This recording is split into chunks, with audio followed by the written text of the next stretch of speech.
Recording in progress. الحمد لله وصلى الله وسلم وبارك على نبينا محمد وعلى آله وصحبه أجمعين. أيها الأحبة الكرام، جيني كيس جرجي بركاتي يا صومناتي. صوم جتون هو الإمساك عن الطعام والشراب والجماع وسائر المفطرات من طلوع الفجر إلى غروب الشمس.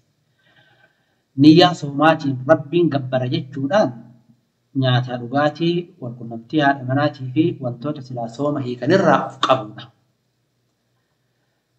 Jiini soomaa fadlii qaba. Fadlii duniyaatii fi ka aakhiraallee. Fadaa'ila isaa san keessaa tokko الصيام سترة للصائم من الآثام والنار. معصية في إبد جهنم الراجل دون مهده. عن أبي هريرة رضي الله تعالى عنه أن رسول الله صلى الله عليه وسلم قال: الصيام جنة فلا يرفث ولا يجهل، وإن امرؤ قاتله أو شاتمه فليقل إني صائم مرتين. حديث أبي هريرة في ستي صومني وانتهينا. تكون كيسيو صومي أكا جيتش بدان دبني أكا واللاران هجة هجنة يونم إسالو يوكا إسأرب سلي مرة لم إردي بي أن صومك أبهاجلوني. وعن جابر رضي الله تعالى عنه عن النبي صلى الله عليه وسلم قال: الصيام جنة يستجن بها العبد من النار. صومني وانتي قبرتش إبد جهنم مرة وانتي اتنقرتي وفين إيب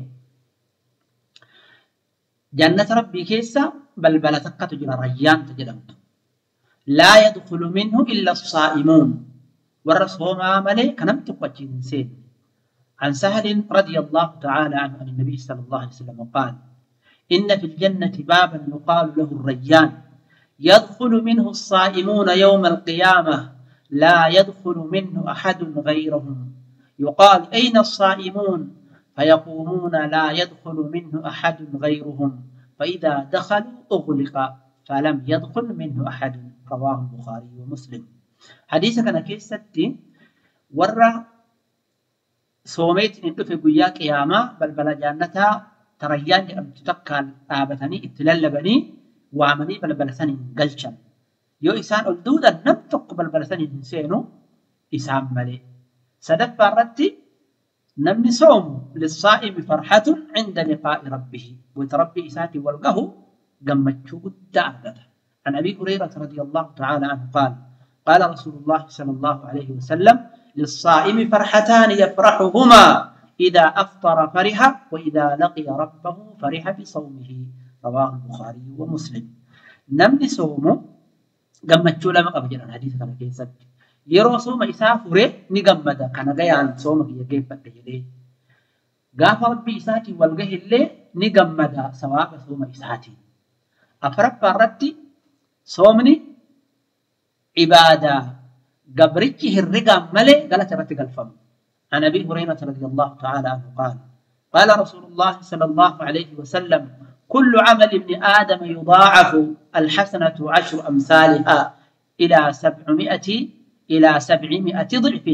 قال الله تعالى: إلا الصوم فإنه لي وأنا أجزي به. رواه مسلم. حديث كان كيسبت شفت دلقا قبرتشي دلقو بنين آدم دتشا إساتات صوم ملئ صومني قالت عيسى ربي ملئ نمنهم بيه ربي تقالت عيسى قالت جلال شنبا صومني سبب لتكفير الذنوب دلين ما أكل ما أرارمت سببان ماتا. حديث أبي هريرة كيستي رسول ربي ما جرم صلاة شنن هذا جمعة جمعة رمضان هذا رمضانات مكفرات ما بينهن إذا اجتنب الكبائر. يودي لي قد الرغوري ربي الآن إساء جلال جهبا صومني يشفع لصاحبه يوم القيامة ويا قيامة أبا صومه سيران صومه من قدم رابطه. عن ابن عمر رضي الله تعالى عنهما أن النبي صلى الله عليه وسلم قال: الصيام والقرآن يشفعان للعبد يوم القيامة. صوما في قرآن قبر الشام شفاعة أبدا ويا قيامة. صومني ماجد يا ربي منعته الطعام والشهوات بالنهار نيات إساتي في وانني ويا أرجيجرا فشفعني فيه من قدمت ينرى كيف الجلال. قرآن يوم الجنة منعته النوم بالليل فشفعني فيه. يا ربي هل كان أكن الرفن يسقول إيه أنا ما قرأها من قدومن الراكي بلجداني حال كانان فيشفعاني من قدومن جرى لما قبلمته قبرتش سن شفاعات بالكاوا حديث كان اللي إمام محمد وديسي صومني فضلي كان جيتك أبا حكمي صوما إن شاء الله ويا بروك صلى الله على نبينا محمد وعلى آله